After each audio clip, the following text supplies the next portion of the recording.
우리 권사님들이 수련회를 다녀오셨어요. 근데 제가 보면서 야, 참 행복했겠다 생각이 들었어요. 여러분의 이 행복 바이러스를 좀 전해드리려고 보게 됩니다. 잠깐 같이 보겠습니다.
여수 밤바다 사진은요, 참 멋있어요. 어디 사진전에 내셔도 좋을 것 같아요. 우리 남전도회, 요셉이 남전도회가 내일 또 이제 1일 단합대회 또 갑니다. 여기서 기도해 주시고, 루디아이에서 우리 지난 금요일 날 인천교회 가셔가지고 김종호 목사님 가족 또 교인 성도들하고 또 저녁 식사를 볼떼기탕 잘 드시고 오셨다 그래요. 그래서 참 잘하셨고, 기관 이렇게 활동하시고 또 좋은 봉사 하시면 좋겠습니다.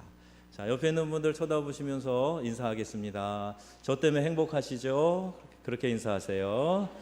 저 때문에 행복하시죠? 밥맛이 좀 많이 돌아오시면 좋겠습니다. 이 더위에 저 쳐다보시고 입맛 돌아오시면 좋겠습니다. 저도 여러분을 보니까 입맛이 납니다. 여름에 더 건강하시기를 축복합니다.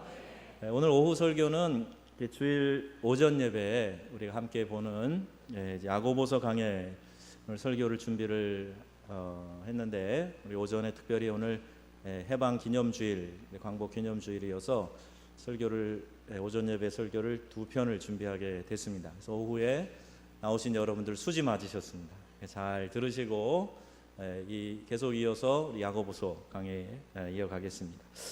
지난 주에 인내를 온전히 이루라, 또 찾아오는 여러 가지 시험을 끝까지 잘 견뎌라, 이렇게 말씀을 드렸습니다. 그래서 힘들 때면 나를 사랑하시고 더 큰 고난의 십자가를 지신 그 예수님을 바라보라 말씀드렸어요. 그리고 지혜를 구하라, 예수님 바라보시면서 지혜를 구하라. 그러면 후회 주시고 꾸짖지 않는 우리 하나님께서 그 고난의 문제를 잘 통과할 수 있도록 지혜를 주실 것이다, 이렇게 말씀을 드렸습니다. 이 지혜는 터널 이 끝에서 저 끝까지 한 번에 관통해서 보여주는 게 아니고 랜턴처럼 그 앞길을 비춰주는 그런 지혜다. 그래서 늘 하나님을 의지하고 날마다 의지하고 그 지혜의 랜턴은 빛을 보면서 한 걸음 한 걸음 나아가셔라, 이렇게 2시간에 걸쳐서 말씀을 드렸습니다. 오늘은 우리의 삶을 자주 힘들게 하는 문제인 부와 가난, 높음과 낮음, 이 문제에 대해서 한번 사도 야고보의 가르침 통해서 말씀을 보려고 하는 것입니다. 야고보 사도는 역설을 사용해서 이야기를 강조합니다. 오늘 새벽에 우리 부목사님 설교하실 때도 성경에 역설이 많다 그랬어요. 예를 들면 죽으면 산다, 이런 얘기 했는데 오늘 동일한 말씀이네요. 시련 중에 기뻐해라, 그 역설이죠. 또 야고보 사도는 뭐라 그랬냐면 낮은 자는 높음을 자랑해라, 부자는 낮아짐을 자랑하라, 이렇게 역설의 이야기를 합니다. 우리가 빈부에 대한 생각, 이 빈부관을 올바로 가져야 돼요. 오늘 아침에도 얘기했지만 돈 많이 버는 게 인생을 잘 사는 거다. 이게 잘못된 생각이라는 거예요. 우리가 참 어렵게 살다 보니까 배고픈 시절이 있다 보니까 여유 있게 돈을 모아놓으면 그게 인생 성공한 거다 생각을 하는데, 성경에는 어리석은 부자에 대한 이야기를 하고 있습니다.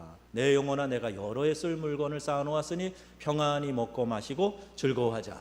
이렇게 할 때 이 어리석은 자야, 오늘 밤 내가 내 영혼을 도로 찾으리니 네 예비한 것이 다 누구의 것이 되겠느냐. 이렇게 하나님은 그 어리석은 부자의 미련함을 지적해주고 계시죠. 그래서 잘 사는 거는 꼭 경제적으로 여유 있게 사는 것, 이걸 말하는 것이 아니다. 이게 성경의 가르침이에요. 그럼 우리는 성경적으로 올바른 삶을 살아야 되고 잘 살아야 되는데, 그러려면 이 올바른 빈부관이 있어야 된다는 겁니다. 미국 시애틀에 마크 드리콜스라고 하는 목사님이 계시는데, 사람을 4종류로 나눴어요. 첫째는 경건한 부자, 그 다음에 불경건한 부자, 그 다음에 경건한 빈자, 가난한 자, 그 다음에 불경건한 가난한 자. 자, 이렇게 경건과 불경건, 부자와 가난, 이렇게 해서 4종류로 사람을 나눴습니다. 자, 여러분 어디에 속하십니까? 여러분 어디에 속하세요? 나는 스스로 부자다라고 생각하는 분도 있고, 나는 여전히 가난하다 하는 분도 계실 거예요. 오늘 아침에 중산층 얘기를 들어보니까 아이고 거기에 못 미치니까 난 가난한가 보다, 혹시 그럴지도 모르겠어요. 그런데 하나님을 믿으니까 우리는 당연히 이 불경건에 속하지는 않습니다. 경건에 속하겠죠. 그럼 경제적으로 부자냐 혹은 좀 가난하냐, 여유가 없느냐, 그 차이가 있겠지요. 하나님을 믿어도 좀 더 세분하는 거예요. 하나님을 믿어도 성숙한 사람이 있고 미성숙한 사람이 있어요. 그러면 이제 여기다 대입을 해보면 성숙한 부자, 그 다음에 미성숙한 부자, 성숙한 가난한 사람, 미성숙한 가난한 사람, 성숙한 가난한 사람, 이렇게 또 4종류로 나눌 수가 있을 겁니다. 예수 믿는 사람은 그래서 부자로 살아야 된다. 여기 반드시를 넣어볼게요. 예수 믿는 사람 반드시 부자로 살아야 된다, 그렇게 생각하는 분 계세요? 예수 믿으면 당연히 부자가 돼야 된다. 안 들으셨네? 저만 들었나? 예수 믿으면 가난하게 살아야 된다. 그것도 안 계시네요. 그 아니죠. 여러분 대답을 참 잘하셨어요. 예수 믿는다고 반드시 부자가 돼야 된다? 반드시 가난해야 된다? 그렇지 않습니다. 구약 시대에 아브라함, 이삭, 야곱, 이 족장들은 다 부유했어요. 부자였습니다. 하나님 축복하셔서 그 시대에 아주 부를 누렸던 사람들이에요. 요셉, 이집트의 총리 대신이 돼요. 요셉도 권력과 함께 부를 가졌던 사람입니다. 솔로몬, 대박이에요. 솔로몬은 전 세계가 부러워하는 갑부, 부유한 사람이었어요. 신약시대 아리마대 요셉이 관원이었고 부유한 자라 그랬어요. 또 성령이 오순절날 강하게 임하였던, 불의 혀같이 갈라지게 임하였던 마가의 다락방, 이 마가 요한의 어머니가 이 부자였어요. 한 공간에 120명이 들어가서 모임을 할 수 있는 큰 다락방을 가진 집이니까 얼마나 큰 집이에요. 그러니까 이 부잣집이지요. 이런 사람들이 신약에도 나옵니다. 근데 예수 믿는 사람이 반드시 부유해야 된다. 그러면 가난한 사람은 도대체 어떻게 되는 건가? 가난한 사람은 그러면 저주를 받은 것인가? 하나님의 축복을 못 받은 것인가? 이렇게 생각하는 신자들이 있어요. 아프리카에도 있고요, 필리핀에도 있다 하더라고요. 그래서 가난한 사람하고는요, 목사님이 예배 끝나고 저 뒤에서 악수를 안 해요. 당신은 하나님의 축복을 못 받은 사람이니까 당신하고 악수했다가는 부정 탄다고 악수를 안 하는 거예요. 우리 교회는 참 좋은 교회입니다. 왜 그러세요? 누구하고나 다 악수를 하는 교회. 필리핀에도 선교사님이 그러셨어요. 선교사님이 차도 좀 좋은 차를 타고 집도 좀 좋은 집에 살아야 그래야 사람들이 모인대요. 왜 그러냐 그랬더니 선교사님들이 찌질이 가난하면 뭐 축복도 못 받은 선교사님한테 가서 뭘 배워? 이러고 안 모인다는 거예요. 그러니까 이 잘못된 개념을 갖고 있는 신자들이 여전히 있단 말입니다. 혹시 우리 주변에 있는지 모르겠어요. 사도시대에 예수 믿는 사람들은 대부분 사회적인 불이익을 받았기 때문에 가난하게 살았습니다. 12지파에 흩어진 유대인들도 가난하게 살았습니다. 야고보서는 지금 흩어져 있는 유대인들에게 보내는 편지라 그랬죠. 근데 그 대상이 지금 어려운 사람들, 가난한 사람들이에요. 예수님도 세상에 계실 때에는 인자는 머리 둘 곳도 없다. 그러니까 처소와 공간이 따로 없으셨던 그런 형편에 살아가셨어요. 우리가 던져야 할 핵심적인 질문이 그래서 이겁니다. 부자냐 가난한 자냐, 이게 아니에요. 무슨 질문을 해야 되냐? 성숙한 자냐 미성숙한 자냐, 성숙한 신앙인이냐 미성숙한 신앙인이냐, 자, 이거에 대한 질문이 있어야 된다는 거예요. 핵심이 성숙에 있습니다. 그래서 인내로 마라톤을 완주하고 하나님이 주신 지혜의 랜턴을 구해서 하나님이 주신 지혜로 한 걸음 한 걸음 시련의 터널을 통과하게 되면 어떤 유익이 있다 그랬어요? 성숙하게 된다는 거예요. 그러니까 이 야고보서는 결국 우리를 성숙한 신앙인으로 이끌어주는 그런 서신서라는 겁니다. 성숙하면 가난해도 행복하고 부유해도 행복합니다. 가난해도 떳떳하고 당당하고 부유해도 교만하지 않은 겸손한 사람, 겸손한 부자로 살아갈 수 있어요. 관건은 성숙에 있습니다. 그러니까 성숙한 빈부관, 이게 필요한 거예요. 결국 성숙하면 가난하든지 부유하든지 이런 돈 때문에 생기는 문제가 생기지 않는다는 겁니다. 자, 오늘 9절에 낮은 형제는 자기의 높음을 자랑해라 그랬어요. 여기 낮은이라는 말은 티페이노스라고 하는 원어 단어인데 가난한, 초라한 그런 의미를 가지고 있습니다. 가난하니까 이 힘의 수준, 영향력의 수준, 남들이 인정하는 수준, 이것이 낮다는 거예요. 그래서 이 가난은 상대적으로 비교해서 자기가 느끼는 거예요. 아마 대한민국에서 나는 좀 가난해 이런 분들도 아프리카에 가서 비교해 보면 여러분은 그 동네에 제일 잘 사는 부자일 수도 있어요. 그러니까 상대적인 겁니다. 오늘 우리가 느끼는 박탈감, 가난하다고 생각하는 생각, 이거는요 비교해서 그런 거예요. 상대적으로 느끼는 거예요. 학원에 자식을 보낼 돈이 없어서 나는 스스로 가난하다고 생각한다. 전에 누가 미국에서 우리 아버지는 가난하다, 우리 집 운전기사도 가난하다, 우리 집 정원사도 가난하다, 뭐 그렇게 글을 써서 낸 어린아이가 있다고 그래서 한참 웃었는데 이런 겁니다. 영향력의 수준에서 남들만 못하고 또 남들만큼 돈이 없어서 내 자식 비싼 고액과에 못 시키고 학원도 못 보내고 이 더운 여름날 에어컨이라도 있는 중고차라도 하나 있으면 좋겠는데 중고차 없고, 아파도 병원 갈 돈이 없고, 결혼을 하려고 해도 집 구할 돈이 없고, 자, 그러면 위축되지 않겠습니까? 당연히 위축되고 비교해 볼 때 부끄럽다, 창피하다 이런 생각이 들지 않겠습니까? 이것이 가난한 사람들의 심리예요. 이거 벗어나기가 쉽지 않습니다. 굉장히 서글프고 아픈 그런 감정이 될 수도 있는 겁니다. 남들은 돈이 있으니까 좀 마음 먹으면 하는데 나는 도저히 못해. 그럼 얼마나 박탈감을 느끼겠어요? 그래서 공산주의가 생긴 거예요. 이런 박탈감을 좀 없애보자. 그런데 야고보가 이런 가난한 사람들에게 낮은 형제는, 즉 가난한 사람, 없는 사람, 박탈감이 많은 사람, 그런 사람들은 높음을 자랑해라, 이렇게 역설적인 이야기를 합니다. 왜요? 어떻게 가난한 낮은 사람이 자기의 높음을 자랑할 수 있을까요?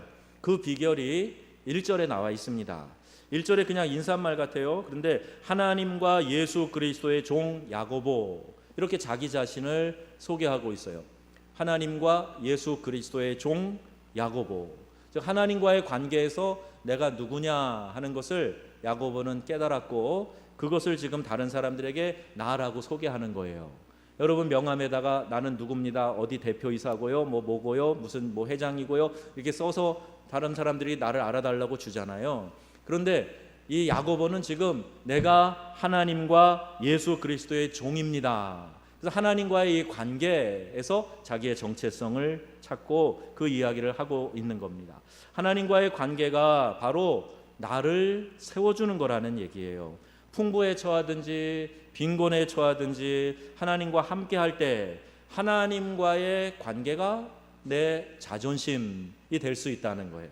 그러니까 우리가 이런 자랑을 하면 되는 거예요. 하나님이 나를 얼마나 사랑하시는지 알아? 야, 하나님이 나를 진짜로 사랑하셔. 나는 하나님과 가까운 관계거든. 하나님이 내 형편을 다 아셔. 기도하는 대로 하나님께서 응답해 주셔. 이게 자랑거리가 된다는 거예요. 아프리카 사람들이 우리 아빠는 추장과 밥을 먹는 사이야 이렇게 자랑하는 것처럼 나는 하나님과 친밀한 교제를 나누는 사람이야. 이게 내 자존감이 되고 내 자랑거리가 되면 내가 경제적으로 여유가 있든지 없든지, 풍부에 처하든지 빈곤에 처하든지, 약하든지 강하든지 그게 아무 문제가 되지 않는다는 겁니다. 요새 드라마를 보면서요, 특히 아침 드라마, 제가 아침 식사를 하면서 잠깐 켜서 보는 드라마가 있어요. 뭐 제목은 다 모르겠는데 하여튼 저는 몇 개가 막 이렇게 헷갈려 섞여가지고 제가 물어보면 그건 딴 드라마 이렇게도 얘기를 하던데, 요새 이런 거예요. 트렌드가 있습니다. 뭐냐 봤더니 결혼 안 하고 아기 갖기, 이런 트렌드가 보여요. 그러니까 결혼도 이제 귀찮아. 그냥 혼자 자기 직업 갖고 사는데 애는 갖고 싶거든. 그러니까 이 보관해 놓은, 냉동 보관해 놓은 남자의 정자를 가지고 내가 인공수정을 해서 그리고 태아의 그 자궁에 착상시켜서 아기를 갖고 낳아서 키우겠다는 거예요. 아니, 멀쩡한 사람들이 그렇게 하고 있어요. 그래서 이제 아이를 낳았어요. 근데 낳고 보니까 이 아이의 정자가, 그 씨가 누구냐 하면 지금 재벌의 그 아들의 씨가 내가 지금 이렇게 품어서 나서 기른 자식인 거예요. 그러니까 이제 완전히 뒤집히는 거죠. 깜짝 놀란 거예요. 그 아이의 이제 신분이 확 바뀌게 되는 거죠. 평범한 사람이 아니라 갑부의 집안의 씨래. 그걸 내가 받아가지고 잉태해서 애가 난 거예요. 제가 지금 드라마 몇 개가 여기서 헷갈리고 있는 거예요. 하여튼 내용은 그런 거예요. 그러니까 신분이 어디서 오느냐? 씨에서 오는 거란 말이죠. 누구의 자식이냐? 여기에서 온단 말입니다. 그런데 여러분, 이 해답이 우리는 믿는 신자들은 성경에 이미 다 있어요. 예수를 영접한 순간에 우리가 뭐가 돼요? 하나님의 자녀가 되는 권세를 받았다. 저는 여기 권세라는 말이 들어간 게 너무너무 감사하고 좋아요. 하나님의 자녀가 되었다 이렇게도 할 수 있는데, 하나님의 자녀가 되는 권세를 받았다. 그러니까 하나님의 자녀인 것은 당연히 권세이죠. 이 나라, 이 조그만 땅덩어리에 재벌, 갑부 해봐야 그거 얼마나 되겠어요? 빌 게이츠와 뭐 비교가 되겠습니까? 그런데 하나님의 자녀가 됐다. 이거는 모든 것을 다 가진 그분의 아들, 딸. 그러니까 하나님의 왕이시니까, 왕 중에 왕이시니까 우리는 그분의 왕자가 되고 공주가 됐다. 이 이야기입니다. 그 하나님의 재산을 공유하는 존재가 되었다. 오늘 아침에 우리 딸하고 갈비 뜯어먹은 얘기를 했더니 벌써 몇몇 분들이 딸에게 그런 얘기를 물어봐서 왜 아빠 걸 뺏어 먹었냐고 그래가지고 우리 딸이 저한테 지금 저작권, 출연료 곧 요청하게 생겼어요. 우리 자녀들 얘기를 하면 아이들이 한 건당 얼마씩 제가 내야 돼요. 자기들이 나온 거니까 출연료 내야 되는데, 싸우지 않았어요. 뜯어먹으려고 그런 게 아니고, 걔가 욕심낸 것도 아니고, 부모니까 자녀에게 주고 싶은 거예요. 막 해주고 싶은 거예요. 그럼 우리가 하나님의 자녀가 되었다면 하나님이 우리에게 막 주고 싶은 거예요. 막 해주고 싶은 거예요. 그런 권세를 가지신 고귀한 분들이심을 깨닫고 믿으시기 바랍니다. 그게 우리란 말이에요. 아무나가 아니에요. 세상이 좀 가졌다고 우리를 깔볼 수 있는 존재가 아니란 말입니다. 여러분이 중산층이든 가난한 데 속해 계시든 부유층에 속해 계시든 그 문제가 아니에요. 제가 파리에서 이제 유학생들 이제 집에 데려다가 밥 해주고 막 20-30명씩 집에 와서 청년 모임 한 달, 2주에 한 번, 한 달에 한 번 하면서 이렇게 깐풍기 만들어 가지고 막 주고 그랬어요. 아이들이 막 환장해서 먹어요. 목사관이 먹을 때는 오는데 막 1시간씩 걸려서 오는데 와가지고 막 진짜 환장한 듯이 먹어. 너무 맛있게 먹는 거예요. 어디서 그런 거 사 먹을 데가 없으니까 정말 맛있게 먹어요. 그래서 얘네들 참 먹이면서도 참 불쌍하다. 이런 거 먹으면서 이렇게 좋아하니 참 안 됐다. 많이 줘야지. 이런 마음을 갖고 했어요. 그리고 항상 유학생이니까 돈이 없어요. 여유가 없어요. 그래서 뭐 장학금 얼마라도 교회에서 주면 막 되게 좋아하고 뭐 그랬어요. 그런데 한국에 이제 귀국합니다. 귀국해서 와서 제가 이제 한국 와서 만나면요, 아주 멀쩡한 멋진 차를 끌고 나와요. 자기가 운전해 갖고 와요. 파리에서는 전철 타고 다니고 뭐 뚜벅이 걸어 다니면서 구경 다니고 이러던 친구들이 차도 있고 뭐 집도 쟁쟁한 것 같고 돈도 좀 버는 것 같고 그래요. 한국에서 만나면 폼이 나더라고요. 그런데 프랑스에 있을 때 뭐예요? 학생 신분이 학생이에요. 유학생이에요. 예, 그리고 거기 잠깐 지나가서 사는 여행자들이에요. 그러니까 그 모습이 원래 모습이 아니란 말이에요. 우리가 그래요. 지금 이 땅을 사는 동안에 여행자입니다. 잠시 세상 거쳐가는 거예요. 우리의 원래 신분은 하나님 나라 가면, 오늘 주일학교 아이들이 이거 뭐 면류관 하나씩 썼대요. 예, 하나님 나라 가면 우리가 그런 존재가 되는 거예요. 천사들이 그냥 우리를 떠받들고 우리가 하나님의 자녀가 되어서 하나님의 그 영광의 보좌 앞에서 주님과 함께 왕노릇하고 다스리는 그런 존재들이란 말이에요. 옆에 있는 분하고 그래서 이렇게 인사하세요. 저 아무나가 아닙니다. 함부로 보지 마세요. 한번 인사하세요. 한번 해보세요. 아무나 아니에요. 왕자님처럼 공주님처럼 이렇게 대접받으셔야 돼요. 비록 지금은 힘들어도, 실패가 있어도, 질병이 있어도, 박해가 있어도 천국에 가는 이 인생 여행 중에 있다는 겁니다. 그래서 우리의 신분을 잘 알고 이 위상을 당당하게 자랑하면서 살아야 돼요. 비록 가난해도 뼈대에 있는 선비의 집안은 다릅니다. 안동곤 씨 추밀공파 36대소는 아무 데서나 고개 숙이지 않습니다. 왜요? 우리 집안 내력이니까. 제가 지금 제 자랑하는 게 아니고요. 그런 말을 들으면서 살았어요. 선비가 대쪽 같아야지 어디 굽신거려, 이런 말을 들으면서 살았어요. 그런데 여러분, 우리가 이 가문의 선비 그거 뭐가 되겠어요. 그런데 하나님 나라의 왕자 공주 그 신분으로 살아가기 때문에 웬만한 것에 우리가 유혹당하지 않고 휘청거리지 않고 기웃거리지 않고 그렇게 살 수 있는 존재라는 거예요. 낙심하지 마시고 일어서시기를 축복합니다. 부한자는 낮아짐을 자랑해라. 이제 거꾸로 이야기하시는 거예요. 이 세상에서 돈 꽤나 가졌다는 자들, 여유 꽤나 있다고 하는 자들, 낮아짐을 자랑해라. 역설이죠. 부한자는 높은 사람입니다. 높은 자가 어떻게 낮아짐을 자랑할 수 있을까요? 명문대 출신, 서울대, 연고대 나왔어요. 그러니까 한국에서는 스카이라고 이름을 붙였어요. 내가 명문대 다니는데 이름도 처음 들어보는 대학에 다니고 있다. 그러면 아무래도 안 그런 척해도 우쭐할 거 아니겠습니까? 내가 대기업 다닌다. 그럼 명함에다가 어떻게든지 새겨가지고 그거 막 나눠주는데 정신없어요. 제가 또 재밌는 것도 봤어요. 파리에서 사람들이 오면요, 제가 한국에 명성교회에서 왔습니다. 사랑의 교회에서 왔습니다. 거기 안수집사고요, 장로입니다. 이러면서 명함도 주고 아주 떳떳하게 이야기를 하고 자랑하는 거예요. 한국에 어느 교회에서 왔느냐고 물어보는 거는 인사인데, 작은 교회, 시골 교회에서 왔으면 저는 뭐 그냥 작은 교회 다녀요, 개척교회 다녀요 이러고 말고요, 알려진 교회에서 온 사람들은 자랑 삼아서 막 얘기하고 그러더라고요. 그러니까 우리가 이런 자랑, 육체적인 자랑 있단 말입니다. 남자들 여기 배에 식스팩이 있는 사람들은 어떻게 해서든지 이 딱 달라붙는 옷을 입거나 우통을 벗어갖고 자랑하려고 그러잖아요. 여자들은 내가 몸매가 S라인이다. 그러면은 자랑하고 싶겠죠. 여긴 안 계셔서 모르시겠지만 자랑하시고 싶으실 거예요. 남들과의 관계에서 끊임없이 경쟁하고 조금 낫다고 생각하면 어깨에 힘이 들어갑니다. 이게 사람들이에요. 그런데 아세요, 여러분? 잘난 사람들이 열등감이 더 많습니다. 제가 다녔던 제 모교회에서 서울대 들어가신 선배가 두 분 남녀 있었는데, 법대 들어가고 또 무슨 대 들어갔는데, 그분들이 그래요. 내가 서울대를 가봤더니 내 자신이 너무 초라해 보인다는 거예요. 그 당시 학력고사 300 몇십 개 맞아가지고 거의 만점 맞아가지고 들어갔는데도 내가 나보다 더 뛰어난 사람들이 있으니까 내가 얼마나 초라해 보이는지 모른다고. 제가 그 얘기를 오래전에 들었는데 최근에 아예 통계가 나왔어요. 서울대 다니는 사람들이 열등감이 제일 높습니다.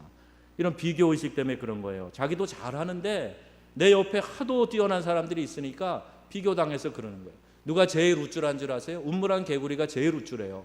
어쩌면 그게 행복일 수도 있어요. 나보다 더 잘난 사람 없다 그리고 뻐기고 사니까 그게 또 행복할지도 몰라요. 남들과의 경쟁에서 조금만 낫다고 생각하면 이렇게 되는 거, 또 조금만 못하다고 생각하면 열등감에 빠지는 거, 이거 다 신앙이 부족해서 그런 겁니다. 우리 성경은 말합니다. 부한 자는 자기의 낮아짐을 자랑할지니 이는 그가 풀의 꽃과 같이 지나감이라 그랬어요.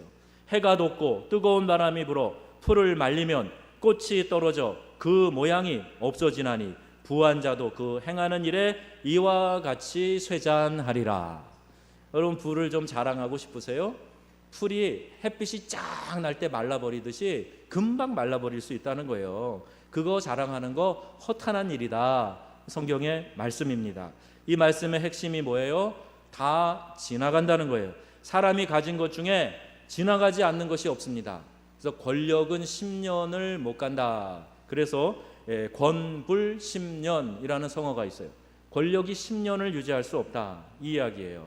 마를린 monroe가 90살까지 살았다면 90살의 S라인을 자랑할 수 있었겠습니까? 그때는 그 나이에 다른 멋이 있겠지만 어떻게 육체 S라인을 자랑할 수가 있겠어요. 그래서 조로디에츠라고 하는 주석가가 이런 말을 했습니다.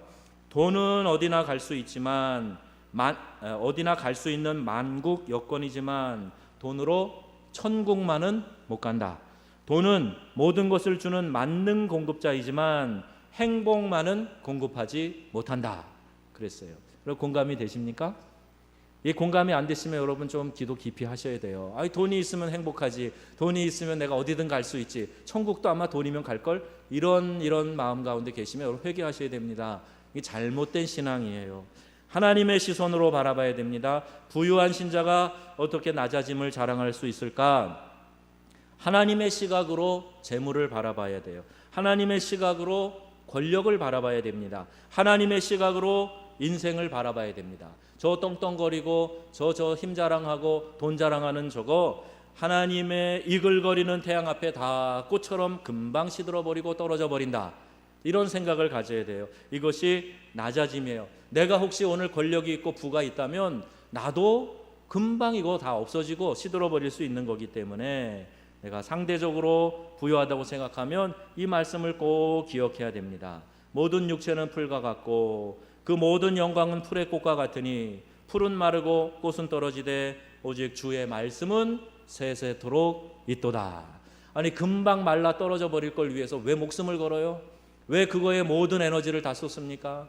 주님이 나와 함께 계시면 내가 이 세상의 모든 것을 얻은 것보다 더 행복하게 살 수 있는데 왜 금방 떨어져 버릴 물질에 내 목숨을 걸고 그거에 연연하고 악유다툼하고 싸움하고 그러며 사냐 말이에요. 여러분, 부자는 죄가 아닙니다. 가난도 죄가 아닙니다. 하나님 저주가 아니에요. 풍부에 처할 수도 있고 빈곤에 처할 수도 있습니다. 어떤 상황에 있든지 가난한 자는 하나님의 보시는 눈으로 자기를 바라봐야 되고 또 부자 역시 하나님의 시선으로 자기 자신을 바라볼 수 있어야 됩니다. 그래서 예수님을 자랑하고 복음을 자랑하고 내가 하나님의 자녀가 된 것에 대하여서 기뻐하고 만족해하고 자랑하고 지금 내 형편이 녹록지 않아도 내가 언제 이 땅에서 떠나도 나는 천국에서 깨어난다. 하나님 보좌 우편에 계신 주님과 함께 왕노릇하고 다스릴 하나님 나라의 왕자다. 하나님 나라의 공주다. 이 마음이 얼마나 여러분 우리 안에 풍성함을 주는지 모릅니다. 약한 것과 낮아진 것을 자랑하세요. 바울이 그렇게 살았습니다. 디모데전서에 보면 내가 이 세대의 부한 자들을 명하여 마음을 높이지 말고 정함이 없는 재물에 소망을 두지 말고 오직 우리에게 모든 것을 후히 주사 누리게 하시는 하나님께 두며 선을 행하고 선한 사업을 많이 하고 나누어 주기를 좋아하며 너그러운 자가 되게 하라 그랬어요. 여러분, 하나님께 부를 구하세요. 근데 이 부를 구해서 내가 움켜쥐고 자랑하고 남들 무시하고 그러려고 구하면 안 됩니다. 하나님의 선한 사업에 힘쓰기 위해서 하나님 우리를 넉넉해 하여 주시옵소서 이렇게 구하셔야 돼요. 우리 명성교회가 이제 나누고 베풀고 선교하는 일을 하게 돼요. 오늘도 주보에 보니까 지난달에 우리 목장헌금 선교헌금 한 300만 원 이상 모여진 거 우리 다 선교헌금으로 다 보내고 그러고 있어요. 근데 교회가 열심히 나누고 베풀고 수고할 때 하나님께서 우리 교회가 이 일을 더 잘할 수 있도록 능력을 베풀어 주실 줄로 믿습니다. 여러분의 가정도 마찬가지예요. 부를 구하세요. 하나님, 제가 영향력 있는 사람이 되어서 부를 나눠주고 또 이것을 전하고 사는 삶을 살겠습니다. 아프리카에도 저 아시아에도 북한 땅에도 열리기만 하면 우리가 언제든지 준비했다가 가서 교회도 지어주고 어린이 고아원도 지어주고 그럴 준비를 하고 살잔 말이에요. 그럼 하나님이 축복하시면 가능할 줄로 믿습니다. 그걸 놓고 기도하는 거예요. 빌립보서 3장 7절 무엇이든지 내게 유익하던 것을 내가 그리스도를 위하여 다 해로 여길 뿐더러 또한 모든 것을 해로 여김은 내 주 예수 그리스도를 아는 지식이 가장 고상하기 때문이라. 내가 그를 위하여 모든 것을 잃어버리고 배설물로 여김은 그리스도를 얻고 그 안에서 발견되려 함이니. 이 말씀이에요. 그냥 바울이 가진 게 많았거든요. 베냐민 지파에 자랑하는 베냐민 지파에. 그리고 어려서 나서 8일 만에 할례도 받았고 태어나면서부터 로마 시민권자였고 가말리엘 문화에서 자란 수재였어요. 그런데 이런 자랑할 만한 모든 것들을 그리스도를 아는 고상한 지식 외에는 다 배설물로 여긴다. 배설물을 귀하게 여기셔서 바라보고 또 바라보시는 분 계십니까? 아침에 화장실 들려가지고 아쉽다 얘야 바라보고 또 바라보고 내리기가 아쉬워가지고 그런 분 계세요? 안 계시잖아요. 배설물은 내 몸에서 나왔어도 더러운 거예요. 금방 떠나버리고 싶은 거예요. 그런데 바울이 지금 그 얘기를 하는 거예요. 이렇게 자랑할 만한 모든 것들이 그리스도 예수를 아는 고상한 지식 외에는 내가 그 안에서 발견되려 하기 원하는 이 마음 외에는 아무것도 아니다. 그냥 버려질 것밖에 되지 않는다. 이렇게 이야기하고 있습니다. 바울은 인간이 가진 모든 것을 다 가지고 있었지만 상대적인 것이다 라는 것을 알았고 이것이 오히려 자기가 낮아지는 것이 그리스도의 십자가, 그리스도 예수가 존귀케 되는 것이기에 그걸 더 자랑하겠다 이렇게 이야기를 합니다. 그리고 바울은 고린도후서에 보면 옥에 갇히기도 더 많이 하고 매도 수없이 맞고 여러 번 죽을 뻔하고 40에 하나 감한매를 맞고 5번이나 3번 태장에 맞고 1번 돌로 맞고 3번 파선하고 여행하면서 강도의 위험, 동족의 위험, 이방인의 위험, 시내와 광야의 위험, 바다의 위험 당했고 줄이고 목마르고 여러 번 춥고 헐벗었노라. 이게 지금 바울이 복음 전도하면서 고생한 거예요. 자랑할 만한 거 다 내던지고 지금 이 고생 보따리를 하고 있어요. 그런데 내가 부득불 자랑할진대 내가 약한 것을 자랑하리라 그랬어요. 이런 고생을 하면서도 바울은 내가 연약해지고 이런 고생을 하면서 그리스도가 존귀케 된다는 것 이게 기쁘다 그랬어요. 여러분 고생 좀 하고 계시면 바울의 이 고백을 여러분 깊이 묵상하세요. 여러분 고생이 지금 여기 열거된 이것과 비교할 때 더 심하다? 많지 않으실 겁니다. 그래도 여러분 힘드시죠? 그때 바울이 한 이 고백을 여러분들이 묵상해 보세요. 그리고 내가 약한 데서 그리스도가 존귀케 되니 감사합니다 이렇게 고백하시고 만족해 하시고 기뻐하시기를 주의 이름으로 축복합니다. 명문대에 들어가면 좋은 직장이 있으면 그것을 자랑거리로 삼지 말고 감사하시기 바래요. 하나님이 여러분에게 감사할 기회를 주신 것이기 때문이에요. 또 이것도 다 지나갑니다. 우리가 자랑할 것은 하나님밖에 없어요. 우리가 자랑할 것은 복음밖에 없습니다. 스스로 낮추세요. 스스로 낮추지 않으면 하나님께서 사람과 환경을 통해서 우리를 낮추십니다. 좀 가졌다고 의시되고 가난한 자들 멸시하고 학대하면 하나님이 한순간 다 불어가세요.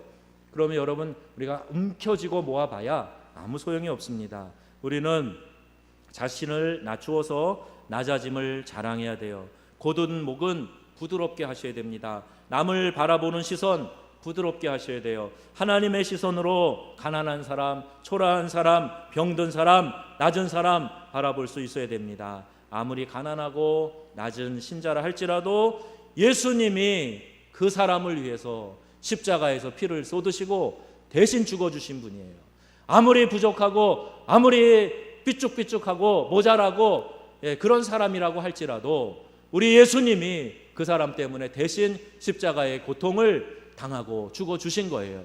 그래서 그 사람을 그가 누가 되었든 간에 존중하고 사랑하는 것이 우리 주님을 존중하고 사랑하는 것이고 그가 누구이든 간에 그 사람을 멸시하고 핍박하는 것이 우리 주님을 멸시하고 핍박하는 것이라 했습니다.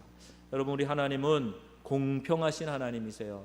뇌성마비 장애자 송명희 시인이 공평하신 하나님이 나 남이 없는 것 같게 하셨네 이렇게 고백하며 감사하는 마음 시로 옮겨놨어요. 전경일이라는 분이 마흔으로 사는 것 이런 책이 있어요. 인생의 평준화 법칙이 소개되어 있는데 참 재밌습니다. 40대는요 우리 40대는 불혹이라고 했잖아요. 근데 40대는 아직 젊긴 젊어요. 그런데 40이 되면 욕망의 평준화가 된대요. 50이 되면 지식의 평준화, 60이 되면 외모의 평준화. 그래서 60 되신 분은 너무 누가 더 예쁘고 덜 예쁘고 이거 뭐 자랑할 필요가 없다는 거예요. 70대 성의 평준화, 80대 부의 평준화, 90대는 생사의 평준화, 100대가 되면 자연 속의 평준화. 그래서 모든 사람이 다 한 줌의 흙으로 공평하게 돌아간다. 이런 재미난 이야기를 했어요. 이처럼 하나님은요, 세월을 통해서 우리 사람들을 이렇게 평준화 시켜주세요. 제가 보니까요, 신학교 다닐 때 뛰어났던 엘리트가 반드시 목회에서 두각을 나타내는 게 아니더라고요. 신학교 다닐 때 좀 비리비리하고 모자라 보였는데 어느 날 보니까 갑자기 대단히 훌륭하게 목회 사역을 하고 유명해지는 사람도 있고 아주 뭐 저술 활동도 열심히, 강연도 열심히 하고 이런 사람들이 나와요. 그러니까 시대가 지나면, 세월이 지나면서 하나님이 쓰시는 장르가 다르고 또 하나님께서 사용하시는 분야가 다르고 그러다는 거예요. 여러분도 마찬가지입니다. 하나님께서 지금이 아니어도 여러분을 사용하실 때가 있고, 내 자녀들이 지금이 아니어도 장차 위대하게 사용될 날이 있고, 하나님은 공평하신 하나님이시기 때문에 나에게 좋은 거 주실 줄로 믿습니다. 이 고백을 가는 거예요. 그리고 그 신실하신 하나님 의지해서 내가 지금 약해도 하나님이 다른 면에서 나를 축복하시고 사용하실 수 있다, 이 믿음의 확신을 갖는 겁니다. 또 낮은 사람은 영적으로 내가 더 높음을 자랑해야 돼요. 가난하니까, 삶이 어려우니까 새벽 기도 나가고 더 하나님께 매달려 기도하고 금식해서 기도하고 내 영이 맑아지고 하나님과의 관계가 더 긴밀해지고 이러면서 영적으로 높아지는 것, 이걸 자랑하라는 거예요. 가난하다고 한탄하고 일이 안 풀린다고 주저앉아 있고 떼부리고 애들처럼 미끄러지고 그러지 말고, 내 영적으로 고양할 수 있는 기회가 됐구나, 그리고 영적인 부요함을, 높아짐을 자랑하라는 거예요. 높은 사람은, 가진 사람은 인간과 물질의 무상함을 통해서 낮아짐을 자랑하라는 거예요. 아, 이거 별거 아니에요. 하나님이 불어가시면 그냥 한순간에도 없어지는 거죠. 뭐 이 물질이 제 주인인가요? 하나님이 주인이시죠. 하나님이 원하시는 대로 이거 다 던져버릴 수도 있어요. 다 하나님이 기뻐하시는데 사용할 수도 있어요. 초연해지는 거예요. 물질이 내 주인 노릇하는 게 아니라 하나님이 나의 주인이 되셔서 이끌어가는 멋진 부자들, 여러분 가운데 많이 나오시기를 바랍니다. 그러면 그게 스스로 낮아지는 거예요. 예수 그리스도가 우리 이 시소의 중간에 앉아 계시다 생각해 보세요. 그래서 부유한 자에게는 낮추시도록, 낮아진 자는 영적으로 자긍심을 줘서 끌어올리고, 이 균형을 맞춰주시는 분이 바로 우리 주님이시라는 거예요. 어렸을 때 시소할 때 가운데 있는 사람이 가끔 장난스럽게 발에 힘을 줘가지고 올려주고 내려주고 그러잖아요. 시소 해보셨어요? 널뛰기 해보셨어요? 네, 저도 해봤어요. 자기가 이렇게 하면서 좀 도와주잖아요. 꼭 그런 것 같아요. 우리 주님이 가운데 계시면서 너 너무 높아지려고 그러는 것 같다, 그러면 낮춰주시기도 해요. 너 너무 그러고 있지만 너 위대한 사람이야, 내가 사랑한다, 올려주시기도 하는 거예요. 우리 주님이 중간에서 그 역할을 해주시는 거예요. 여러분, 예수님 잘 믿으면 성숙해지는 줄로 믿습니다. 예수 잘 믿으면 세상이 무시하는 사람도 하나님의 작품이라고 떠받들며 살 수가 있고, 세상이 영웅으로 초항을 해도 모든 영광을 하나님께 돌리고 자기는 낮아짐을 자랑하는 사람으로 살 수가 있습니다. 그렇게 살 때 정말 자유와 행복을 누리게 됩니다. 공동체가 행복해집니다. 서로 자랑하고, 뭐 자랑, 이럴 때는 자랑질 그러는 거예요. 서로 자랑질하고 서로 이렇게 의시되고 뽐내고 나 좀 알아줬으면 그러는 거, 요것만 없어져도 공동체가 얼마나 편안해지는지 몰라요. 내 모습 이대로 뭐 어때서, 내가 지금 이 모양이지 이게 뭐 어때서, 하나님이 나를 낮추시면 그 안에서 내가 다른 것을 가지고 더 하나님께 나아갈 수 있고, 하나님이 나에게 축복 주시면 그거 가지고 하나님의 영광을 위해 잘 사용할 수 있고, 그냥 편안해지는 거예요. 여러분, 이런 행복이 여러분에게 가득하시기를 바랍니다. 하나님을 영화롭게 하는 데만 집중하세요. 무엇이 하나님의 뜻일까? 여기에 집중하세요. 부하거나 가난해도 예수 그리스도가 나의 모든 것이 된다, 이런 의식으로 어떤 경우에도 내게 능력 주시는 예수님 안에서 내가 모든 것을 할 수 있습니다, 이렇게 고백하시고 행복한 삶을 살아가시기를 주 예수님의 이름으로 축원합니다.